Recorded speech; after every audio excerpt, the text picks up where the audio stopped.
Welcome to the Startup Espresso. I'm Hall T. Martin, the host of the show, where we talk about raising funding for your startup and the time it takes to have an espresso. I hope you enjoy this episode.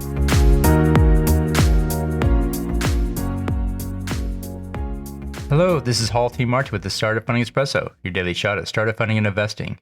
The optimism bias is defined by Wikipedia as a tendency to be over-optimistic, overestimating favorable and pleasing outcomes. Startup founders often focus solely on the opportunity while ignoring the risks. Skeptical investors do the opposite by focusing on the risks. Startups succumb to the optimism bias because they believe more things are under their control and they can influence outcomes by their own efforts. To overcome the optimism bias, consider the following. Identify the average time it takes to perform each step in a startup, such as hiring the team, building the first product, onboarding the first customer, etc. Then use those averages in building out the schedule. By using industry averages, one can overcome the optimism bias.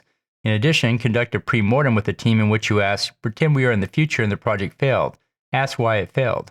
Consider the negative outcomes to identify the risks in the plan. This will reduce overconfidence in the plan and identify areas for improvement. Thank you for joining us for the Startup Funding Espresso, where we help startups and investors connect for funding. Let's go start listening to today. Hall T. Martin is the director of Investor Connect, which is a 501c3 nonprofit dedicated to the education of investors for early-stage funding.